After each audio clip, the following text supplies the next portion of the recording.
Thank you very much. We're gathered today for a very historic bill signing that will provide vital financial relief to American workers and families.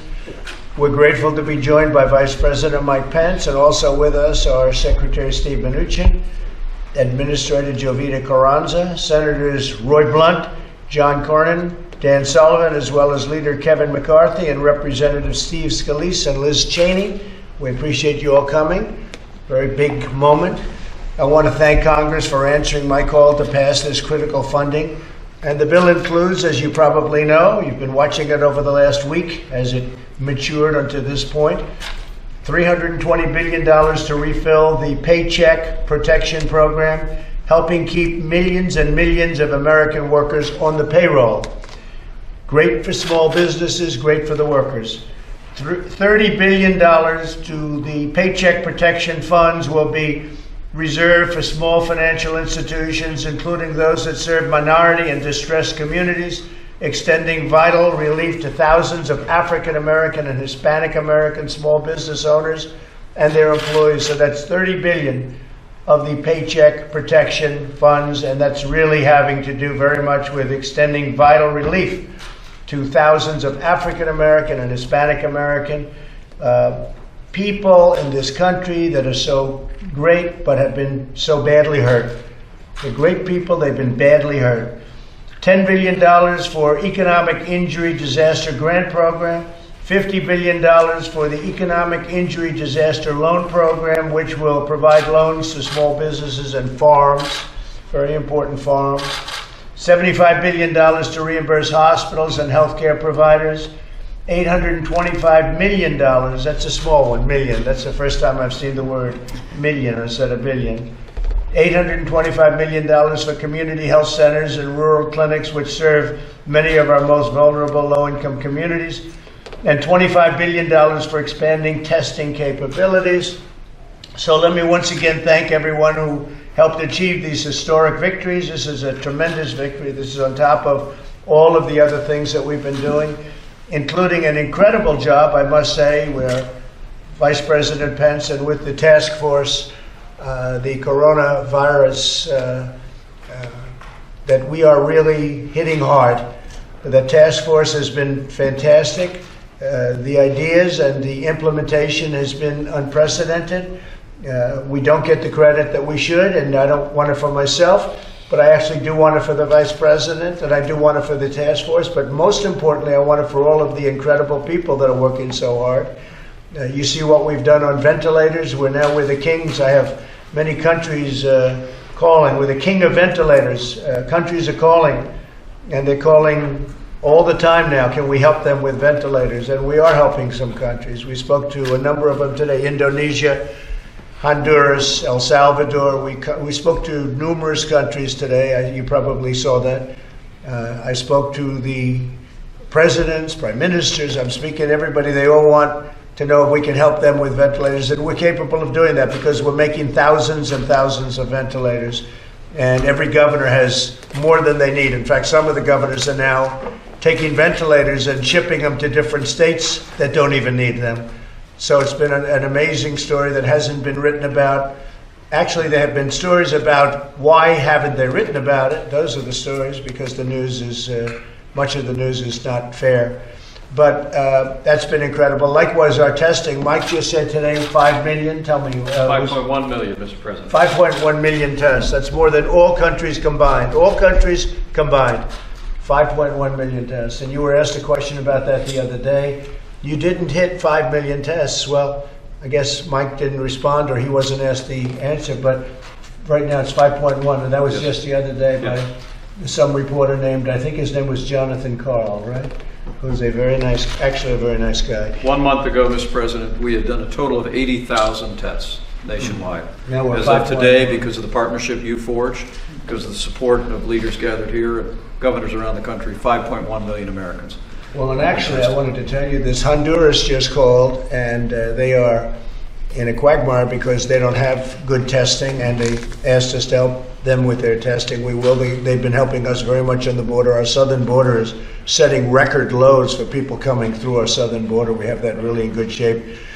In addition, we're now up to our 170th mile We want to get up to 450 early in the year, by the end of this year, but basically early next year we'll be up to 450, maybe even sooner than that. And ultimately, what we've done on the wall is incredible. The amount of, and I can say this to John from Texas, John Cornyn, the numbers are incredible in terms of coming across. We've stopped it, and that 170-mile stretch where we have the wall, it's like a different world. The people used to just drive right across and nobody could do anything about it. Now we have a tremendous, powerful wall there, and it's been incredible.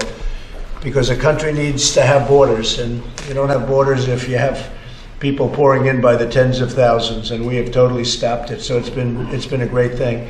So we're going to sign this right now. Before I do, I think I will ask the Vice President if he'd like to say anything, and maybe some of the people in the room. They've all been very instrumental in this, and they've been great friends of our country. Mike, please. Well, thank you, Mr. President, and thanks to your leadership, the leadership of the members of the House and Senate who are gathered here, and frankly, the bipartisan support that we've enjoyed in this effort. More help is on the way.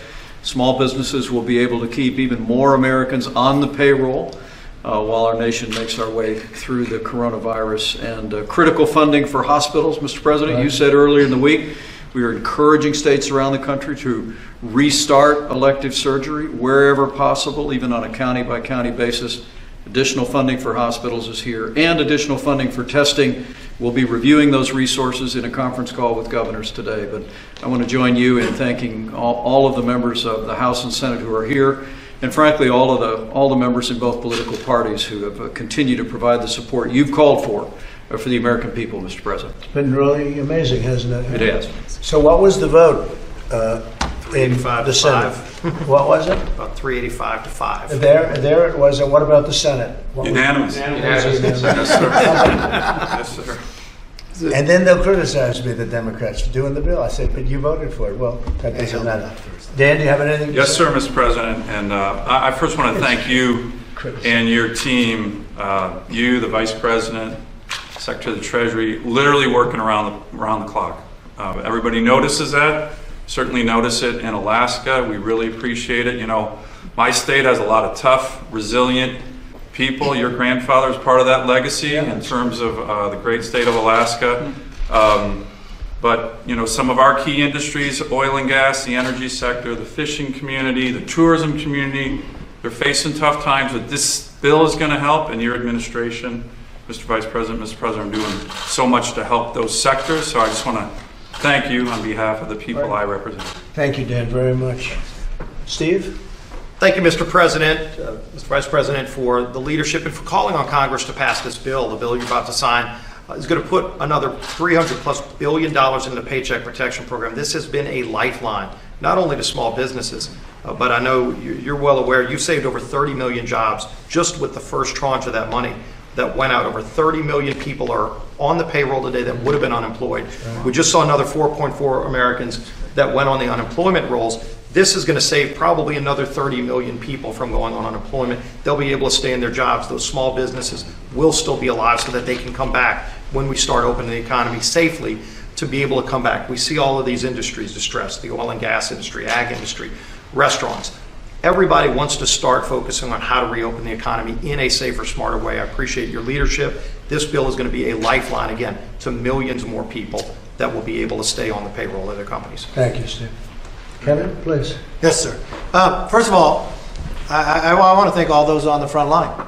I want to thank those in the medical community, the truck drivers, the farmers who are providing the food, making sure it's safe in America, and those even in the stores. What you're doing, this country is very grateful for. I know I was with the president the other day and I was thanking him and he was telling me no. What he's watching across this country, that people are making those sacrifices. And the example that you are showing every day being in work is an example that America wants to see. That we know as Americans we'll get through this. We'll overcome this and we'll be stronger. We had a stronger economy than we've ever had before. Prior to a virus that came from a distant land, from a country that lied to us, we would never have to experience this. But this leadership is going to make a difference. And what you're doing right here, I want to give a little special thanks to the SBA and to the Secretary. Because we designed this in a time of need And when you just look at the data, 74% of that money at the very beginning went to businesses that had $60,000 or fewer in a payroll per month. Those are the businesses we know that make decisions around a kitchen table. And your action early on April 7th that said it's going to need more money, you were right. I thank those in politics that held it up just for a political purpose owe this country an apology. And today you're going to sign something that you created that's going to make a fundamental difference for the rest of us. But thank you for your Thank you action. very much, Ken. It's going to help a lot of people, that I can say. Jovita, good job you're doing. Thank you very much, President. Appreciate that kindly. Want to say something? Of course. Go ahead. Your strong leadership really has propelled the motivation, the energy, the stability, and the tenacity of the Small Business Administration. And every small business that we've been able to touch in some way, whether it's answering a question, processing a loan, guaranteeing a loan, the fact that we have over $700 billion committed at this point to small businesses is Herculean, and it would not have happened if it had not been for your strong leadership, galvanizing the left and the right and everything in between to make these funds possible for our small business. Now SBA is focused on economic recovery, and we're very focused in on the small businesses, and we're going to meet them at the corner to start bringing back their employees, hiring new ones, and become very, very strong in the new economy, sir. And I assume that SBA has never done numbers like this. This is record-breaking stuff. Sir, we've done 14 years of loan processing and guaranteeing in 14 days. Unheard of. And it's like an ATM machine with over $400 billion and 30 million small businesses waiting in line. It's been incredible. So thank you. And as you know, Harvard's giving back the money, Stanford's giving back the money, everyone's giving it back, and in many cases they never got. We're talking about some of the bigger companies that we felt after we looked at some numbers that they shouldn't have taken it. And Steve maybe will say something about that, but I'll go back to John Cornyn first, please, John. Well, thank you, Mr. President.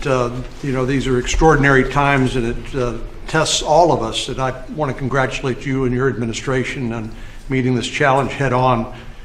We've got this virus is trying to teach us a lot of lessons that we better learn about our supply chains, about the source of these viruses which create these pandemics. But my state, like Senator Sullivan's state, has got the double whammy. One is the coronavirus, and the other is oil and gas industry has been decimated. And so I appreciate your willingness to meet with the leaders of the industry, Secretary Mnuchin, and the good work that's being done at Treasury to stand up this economic stabilization lending facility that hopefully will provide a lifeline to this industry. But in the end, I think we all realize that we need to safely find a way to begin to reopen our economy, because the biggest problem the industry has is a lack of global demand, because the world economy's been shut down. So we'll get through this together, but I just want to extend my appreciation to you and your administration for your leadership and your partnership with all of our mayors, our governors, and those of us who work in Washington. Good job. Well, it's one of the great ones, one of our really good friends. Lynn, go ahead. Thank you very much, Mr. President. I appreciate that. Well, it's an honor to be here for the signing of this really important piece of legislation. I also know that you join me, we all join in saying thank you, expressing our gratitude to doctors and nurses, the healthcare professionals who are out there on the front lines taking care of people. Our prayers to those families that have lost people to this horrible virus. And also, I really appreciate very much the focus on remembering where the virus came from and the extent to which the Chinese Communist Party, the government of China, was very much responsible for an action that allowed this virus, they caused this virus, frankly, to be spread around the world because they were not honest, because they were not forthcoming, because they allowed travel outside of Wuhan to the rest of the world, and they've got to be held accountable. And I know there'll be a lot of support on both sides of the aisle, Mr. President, and Congress to do just that. Thank you. Steve? Thank you, Mr. President. This is the fourth bill you've now signed to help with the coronavirus, and this is very important. I want to thank the Senate and the House for working with us to get this done, and I want to thank the American workers and the American business for all their hard work. And as the President said, This is really a program that's designed for small business. And we put out some clarification yesterday that some of the bigger businesses that had taken out loans should return the money. We appreciate they've done that. There will be a surveillance around this if they don't. But I can tell you the many stories I've already received from very small businesses, some of them that have 5 or 10 people, and the meaningful impact that this has had. And I know that the additional funds are going to make an enormous difference to over another 30 million workers. So between the original funds and these funds will be over 60 million workers, close to half of the private payroll. Thank you, Mr. President. Thank you, Mr. Vice President. Thank you very much, Steve. Roy? Mr. President, great to be with you. Your team is reacting and moving in a way faster than anybody's ever seen. What the Secretary's done at small business, unbelievable. This is a small agency that has done years of work in just a few days. The load that Secretary Mnuchin has taken on, and the way that they've been able to respond to get individual direct payments out, unbelievable. There's always going to be some gaps in that now they're stepping back and doing exactly what you need to do, but the amount of work that's been done here is incredible. I talked to Mayor of Jefferson City, our state capital, yesterday, who's the second generation owner of the Hallmark store on High Street in Jefferson City. And she said without the loan, she said the minute she got the notice that she got the loan, that was the difference in whether her business was going to survive or not. And then one other thing I'll mention on the testing element, we work closely with you to try to design that testing to do what you think needs to be done in terms of the delivery of how we attack this virus. About half the money goes immediately to states and to local community health centers and rural health centers. The rest is going to be used to try to, in a Shark Tank kind of atmosphere, with public and private partners working together, try to not only decide what new tests can be available in a quicker way, but also how we can encourage faster production of those tests than they would ever be able to do by themselves. And that direction came right out of this office between you and the Chief of Staff, and I'm glad the bill reflects that. Well, thank you, man. Great job, Roy. Appreciate it very much. So I just spoke with Tim Cook of Apple, and he would like us to do things. He's going to be spending tremendous amounts of money in our country. He's going to be bringing back tens of billions of dollars into our country. He's going to build, and he feels that we're going to have a V. You know what the V is. We're talking about the U or the V, or maybe a flat line, but he thinks it's going to be a V. That's his own impression, and he's had some pretty good impressions. He gets it. I just want to thank everybody that's here today, and I want to thank, most importantly, all of the people that have suffered so greatly for a reason that should have never happened. This should have never happened to our country. This should have never happened to 184 other countries either. This was a disgrace that it was allowed to happen. So with that, I'll sign the bill.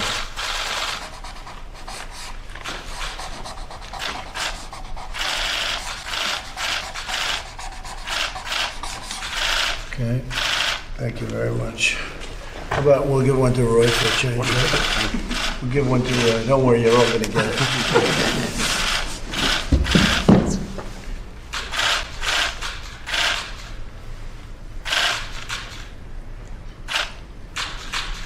Okay. Thank you all very much. Hold it 1 second. Very importantly, we're going to give these out. Okay, Liz, you'll give them out. Thank you. Mr. President, 50,000 people have died today. You're saying that you want credit for what the government has done. Do you take any responsibility for these 50,000 deaths that have happened in this country? I think we've done a great job. As you know, minimal numbers were going to be 100,000 people. Minimal numbers were going to be 100,000 people, and we're going to be hopefully far below that. If we didn't take quick action, you could have lost many millions of people. So we're really being given a lot of credit for a lot of people. I'm not looking for credit for myself, but I am looking for credit for people in the federal government that have done such a great job, and for the doctors and nurses and everybody else, please. Mr. President, do you have any comment on Rick Wright, who has been stating about support complaint? I don't know the gentleman. I'm sorry, I don't know. I don't know how you sign a whistleblower complaint whenever, is that a whistleblower complaint you're talking about? How do you sign a whistleblower complaint when everybody knows who he is? I know nothing about him. Because he was retaliated against because he refused. That I don't know. Again, I don't know anything about it. I don't know. Easy. Just take it nice and easy. I don't know anything about him. Until yesterday, I never heard of the gentleman. Okay? Have you asked anyone to look into what happened to him? What? Have you asked anyone to look into the circumstances? I have not yet. At some point, I will. I guess they moved him to a different group. What price China should pay for spreading this virus and covering up and lying? Well, we're looking into it. We're studying it. We're investigating it, and we'll see what happens. But it is something that should have been stopped early on. It could have been stopped easily in China, and we don't understand why they didn't do it. So we're looking into it. We're not happy about it. Why don't you know about... Who you with? I'm with NPR, Aisha Rasta. Okay, go ahead. You're not up. Go ahead, please. Question? Do you support anybody for the Postal Service? So I can comment on that, Mr. Go ahead, President. Postal Service. So we authorized in the last CARE Act over $10 billion of a loan. My team is already actively working on that with the Postal Service if they need the money, and we're dealing with that. The Postal Service is a joke because they're handing out packages for Amazon and other internet companies, and every time they bring a package, they lose money on it. So Amazon and other internet companies and delivery companies are dropping all of their, not all of them, but a big portion of packages and whatever else they're doing into a post office. And the post office is supposed to deliver the packages, and they lose a lot of money. The post office should raise the price of a package by approximately 4 times because they don't raise them.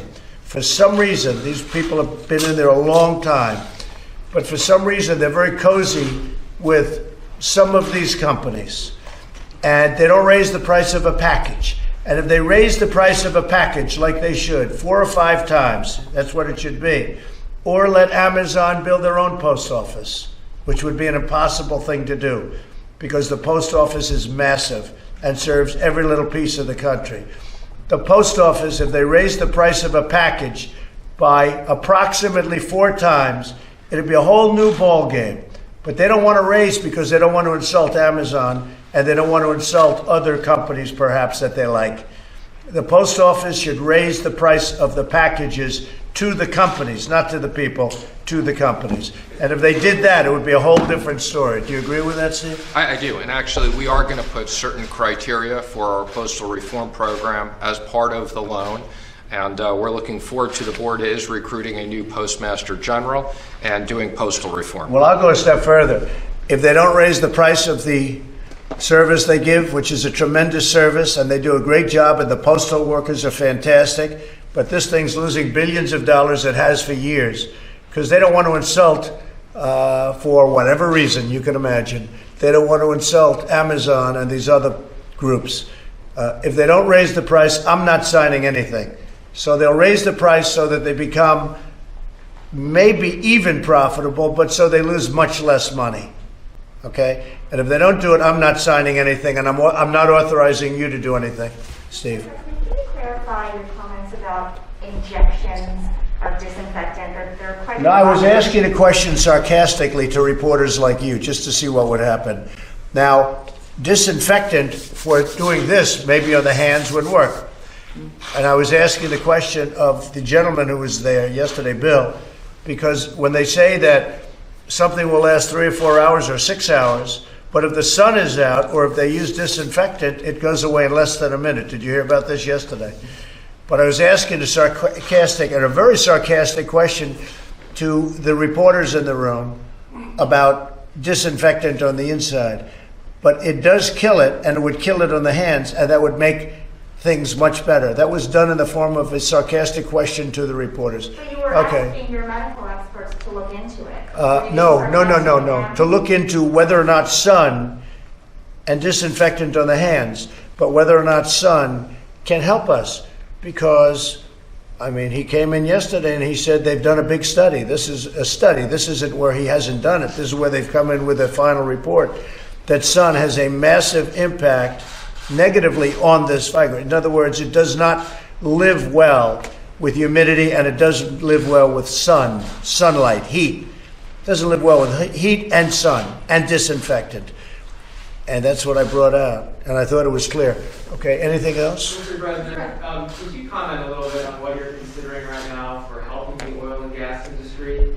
Yeah, I want to help that industry. That industry got unnecessarily hurt by massive amounts of oil being produced by very big countries, oil-producing countries, and they got carried away. And I got involved with those two countries to have them make peace with each other.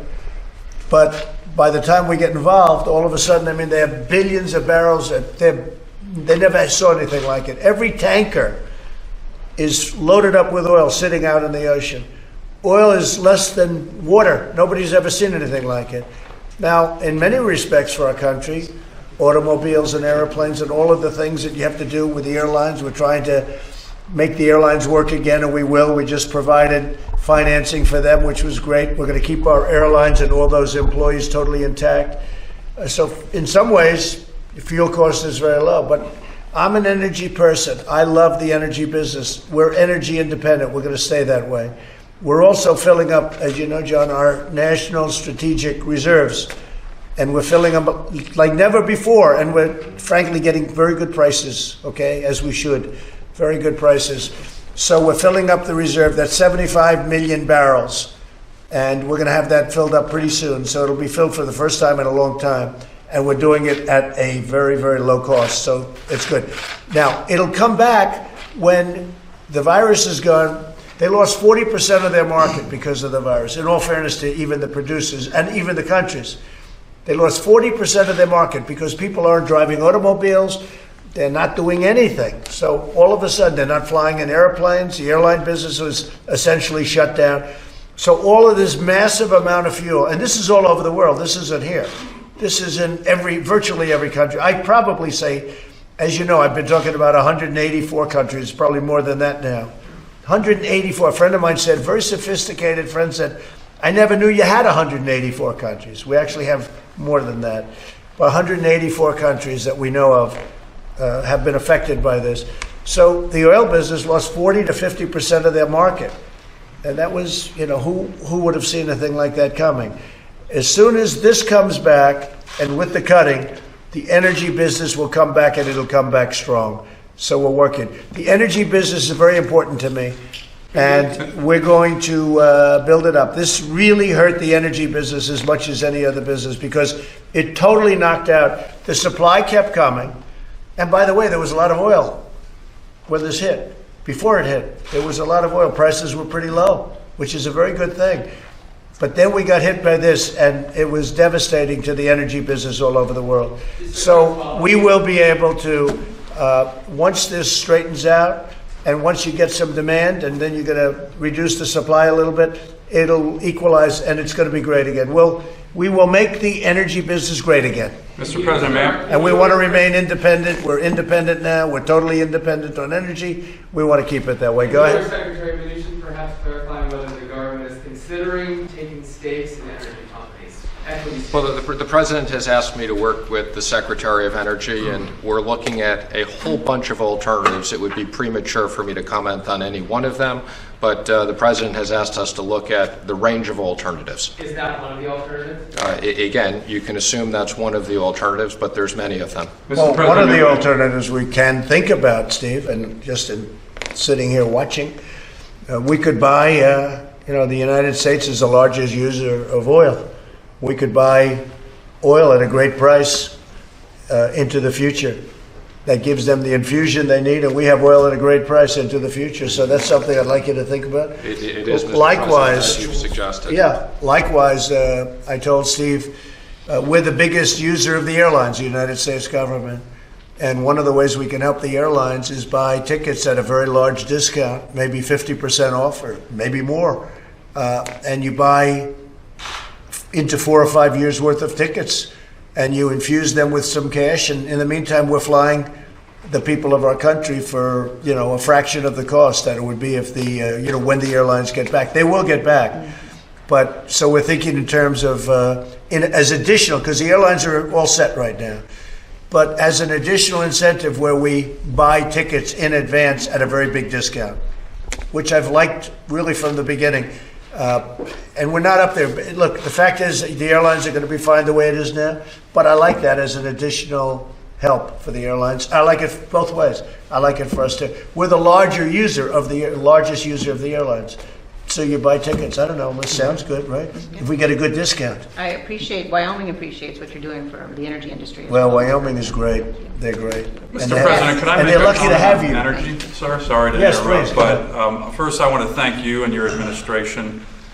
Your involvement on the OPEC deal was incredible, vital. It wouldn't have happened without what you did. Your whole team has been very focused on energy. I do think one issue that a number of us are starting to have concerns about is there are big American financial institutions that the federal government has helped many times. They're going to do well with regard to facilitating some of the CARES Act stuff. They're starting to discriminate against American energy companies, discriminate against investment in my state, in Alaska, and I think it's going to be really important. I don't like that. These big Wall Street banks that want the federal government to help support them, and then they discriminate against a critical sector of the U.S. economy. By the way, the sector in the 2008-2009 recession that really drove us out of our recession. Right.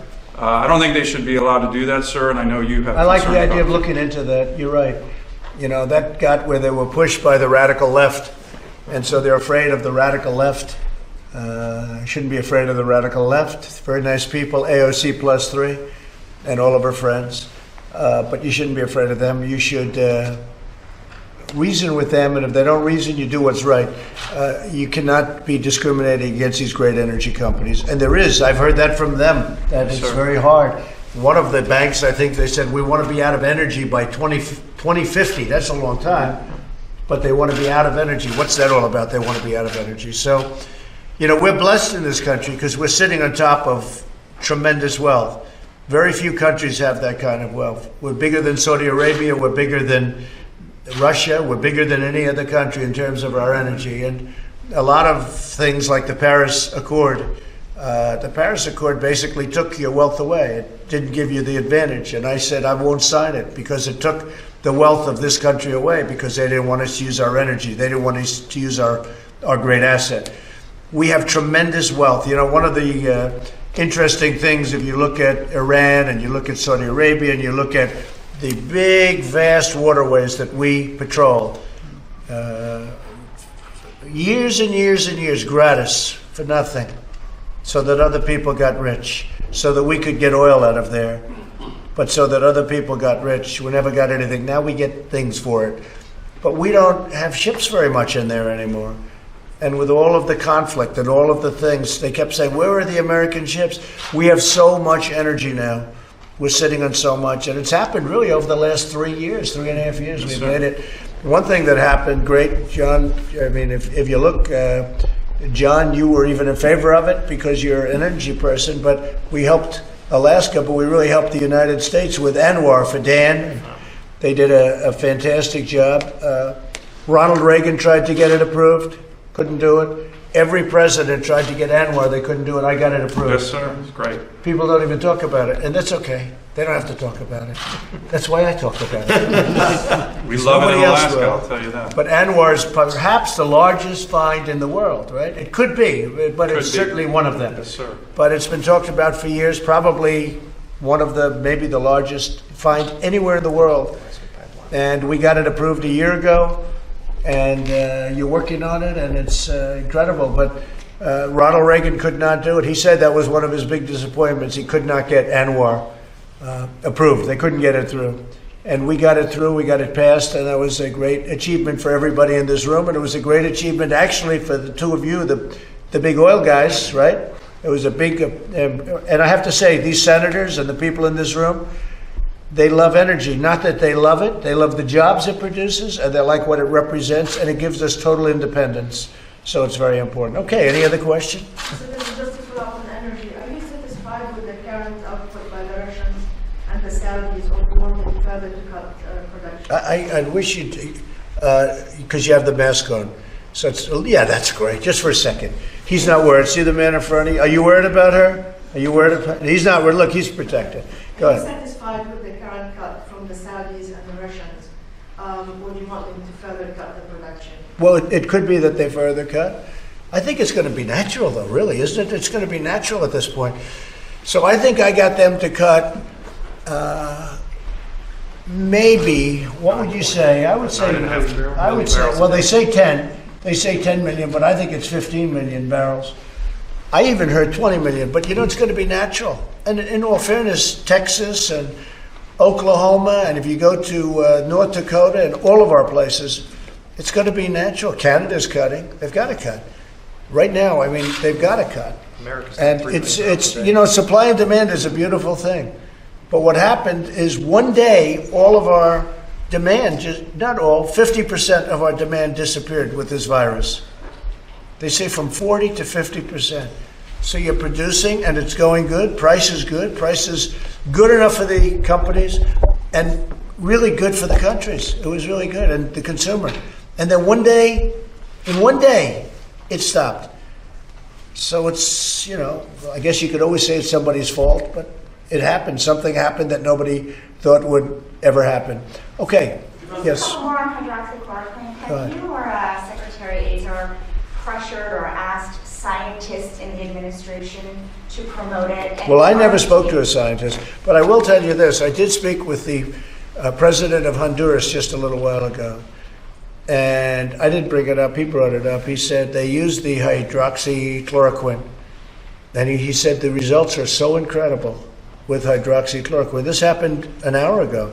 I just spoke to him, president of Honduras, and he said, and I guess we made some available to them or whatever. He was thanking me, and I said, how has the result been? He said, it's been incredible. Now, I don't know. He's not a doctor, I don't think, but he thanked me, and he said the results have been very good. So you hear it both ways. I've seen all negative, other than the other day. I saw some study which wasn't good, but I saw very positive coming out of France and coming out of a lot. But here's the president of Honduras saying how good it was. I mean, I didn't even bring up the subject. He brought it up.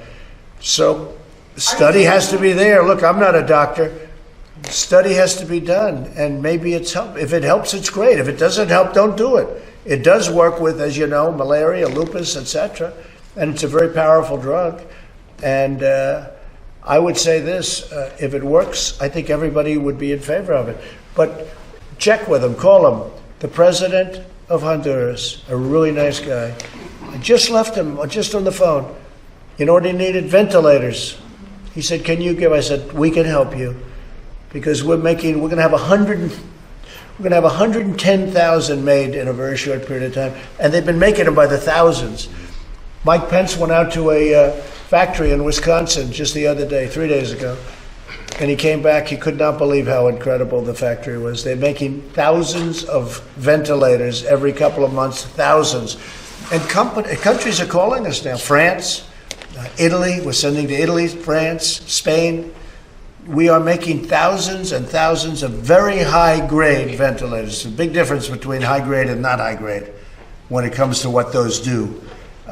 And we're sending them to countries as they call, as they need them. We're sending them all over the world. And when we ask the governors, do you need ventilators?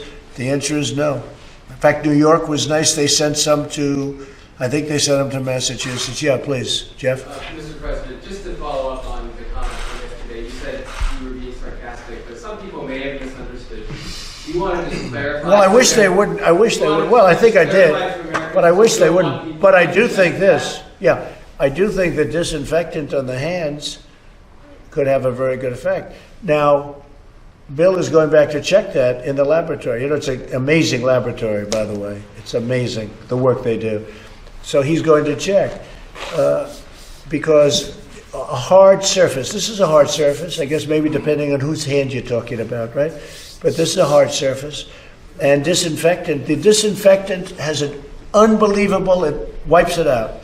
You know, you saw it. Sun and heat and humidity wipe it out.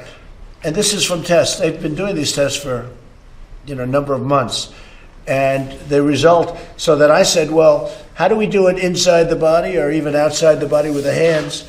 And disinfectant, I think would work, he thinks would work, but you use it when you're doing your hands. I guess that's one of the reasons they say wash your hands, but whether it's washing your hands or disinfectant on your hands, it's very good. So they're going to start looking at that. And there is a way of, if light, if sun itself, that sun has a tremendous impact on it. It kills it like in 1 minute. It goes from, what was it, hours to like 1 minute. It's dead.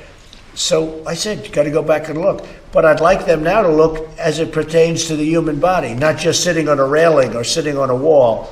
I'd like them to look as it pertains, because maybe there's something there. They have to work with I'm not a doctor. They have to work with the doctors. But maybe there is something to light and the human body and helping people that are dying. Okay? But just to clarify that, sir, are you encouraging Americans? You're not encouraging Americans to. No, of course, no, of course. That was interior-wise. It said sarcastically. It was put in the form of a question to a group of extraordinarily hostile people, namely the fake news media. Okay, Some doctors felt they needed to clarify that after. Well, of course, all they had to do is see it was just, the way it was asked. I was looking at you. I know. You're looking at Dr. Merck. What's that? You were looking at Dr. Merck. I was looking at Bill. I was looking at the doctor. I was looking at some of the reporters. I don't know if you were there. Were you there? I don't think you were there. I was there. And No, I not watched you, it not you, after. not you. You were there. If you're there, I never forget. You were. I wasn't there yesterday. You were not. No, sir. Yeah, I didn't think you were there. Okay. Mr. President, I know that you continue to say you obviously. Okay, hold it 1 second. Any other questions from any other people? Okay, thank you very much, everyone.